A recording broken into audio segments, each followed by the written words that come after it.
Assalamualaikum warahmatullahi wabarakatuh. Waalaikumsalam warahmatullahi wabarakatuh. Baiklah, di sini saya Janatul Makwas sebagai moderator dan anggota saya Dwi Rahmasari, Mulnadi Ar-Rahman, Parulian Pasaribu, dan Weni Chania Ramadhani. Kali ini kami akan mempresentasikan materi pertemuan ke-11. Materi yang pertama akan dibacakan oleh saya sendiri. Next, materi yang pertama yaitu dimensi arousal. Arousal adalah keadaan emosi seseorang yang berkaitan dengan gairah, nafsu, semangat, termotivasi, atau terbangkitkan. Jadi, arousal dapat bergerak dari keadaan yang penuh semangat, gairah, atau kebangkitan, sampai pada keadaan sebaliknya, yakni tidak bersemangat, tidak bergairah sama sekali, atau malas. Emosi-emosi seperti ini sangat mempengaruhi kinerja seseorang menyelesaikan tugas-tugas kognitif, misalnya mengingat, belajar, membuat keputusan, dan memecahkan masalah. Apabila seseorang berada pada tingkat arousal ini atau semangat yang sangat tinggi atau sebaliknya sangat rendah, dia cenderung menunjukkan kinerja yang kurang efektif. Alasannya adalah 1. Kinerja buruk pada semangat tingkat rendah disebabkan karena banyak isyarat yang tidak relevan pada tugas pada saat itu muncul dalam pikiran seseorang. Yang kedua, kinerja buruk pada semangat tingkat tinggi disebabkan karena beberapa isyarat yang relevan dengan tugas pada saat itu diabaikan. Baiklah, materi yang selanjutnya akan dibacakan oleh Rahma. Rahma, dipersilahkan. Terima kasih kepada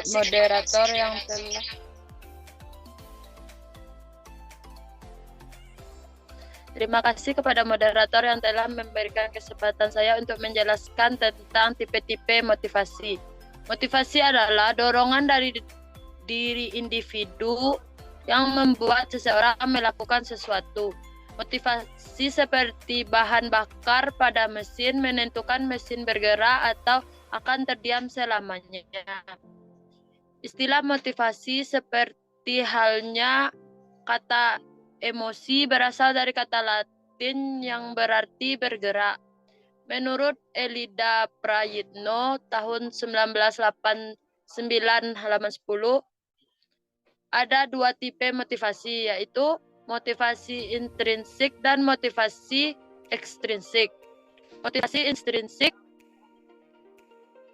menurut Elida Prayitno tahun 1989 halaman 10 berpendapat bahwa motivasi intrinsik adalah keinginan bertindak yang disebabkan faktor pendorong dari dalam diri atau internal individu. Individu yang digerakkan oleh motivasi intrinsik baru akan puas kalau kegiatan yang dilakukan telah mencapai hasil yang terlibat dalam kegiatan itu. Sedangkan menurut si Depunasa tahun 2008-50, motivasi intrinsik merupakan dorongan atau kehendak yang kuat yang berasal dari dalam diri seseorang. Semakin kuat motivasi intrinsik yang dimiliki oleh seseorang, semakin besar kemungkinan ia memperlihatkan tingkah laku yang kuat untuk mencapai tujuan. Sekian dari saya kembalikan kepada moderator. Baiklah, terima kasih kepada Rahma. Materi selanjutnya akan dibacakan oleh Mulnadi, dipersilakan. Baik, langsung saja kepada yang kedua, yaitu motivasi ekstrinsik. Motivasi ekstrinsik dinamakan demikian karena tujuan utama individu melakukan kegiatan adalah untuk mencapai tujuan yang terletak di luar aktivitas belajar itu tersendiri, atau tujuan itu tidak terlibat di dalam aktivitas belajar. Menurut Singgih Gunarsa pada pada tahun 2008 halaman 51 yang dimaksud dengan motivasi ekstrinsik ini adalah segala sesuatu yang diperoleh melalui pengamatan sendiri ataupun melalui saran, anjuran, atau dorongan dari orang lain. Baik, saya kembalikan kepada moderator. Baiklah, terima kasih kepada Munadi. Selanjutnya materi pengaruh arousal terhadap penampilan gerak akan dibacakan oleh Parulian. Parulian dipersilakan. Baik, terima kasih kepada moderator. Pengaruh arousal terhadap penampilan gerak. Emosi dianggap sebagai faktor penting dalam belajar dan penampilan motorik. Kata Fusden 1984. Memang sukar bagi kita untuk memperoleh gambaran pasti tentang efek dari kondisi gairah atau emosi terhadap penampilan motorik. Pertanyaannya, pertama-tama, karena kita sukar menentukan kadar emosi yang terlibat, apakah dalam keadaan tegang, cemas, tertekan, atau situasi yang merangsang yang membuat orang menjadi siaga. Berdasarkan pengamatan yang kami lakukan, kami dapat mengatakan bahwa kondisi emosi yang terangsang memang memberikan pengaruh terhadap penampilan gerak seseorang. Tak diragukan bahwa kondisi emosional itu mempengaruhi kemampuan seseorang untuk mempelajari keterampilan. Namun yang dipersoalkan hingga taraf mana keadaan terangsang itu memberi pengaruh positif. Dalam kondisi yang bagaimana kondisi gairah memberikan manfaat bagi penampilan seseorang, misalnya dalam keterampilan olahraga. Sekian, saya kembalikan kepada moderator.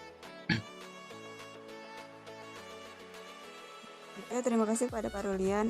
Materi selanjutnya akan dibacakan oleh Weni. Weni dipersilakan. Baiklah, terima kasih pada moderator. Sesuai dengan tujuan pengembangan ilmu keolahragaan, penting bagi kita untuk menghimpun generalisasi tentang hubungan antara tingkat arousal dengan penampilan gerak. Oxenden tahun 1984 mengajukan beberapa generalisasi berdasarkan sintesis dari laporan penelitian dan observasi empiris sebagai berikut.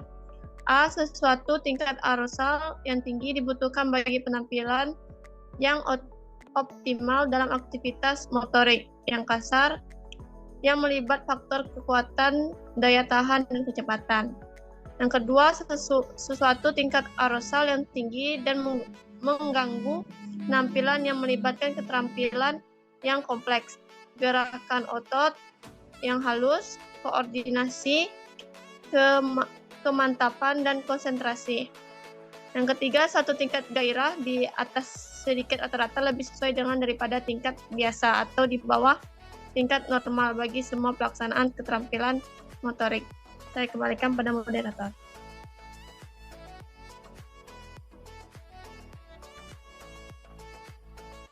Oke, terima kasih kepada Weni telah menyampaikan materi yang terakhir. Itulah yang dapat kami sampaikan. Lebih dan kurangnya kami mohon maaf. Assalamualaikum warahmatullahi wabarakatuh. Waalaikumsalam warahmatullahi wabarakatuh. Waalaikumsalam warahmatullahi wabarakatuh.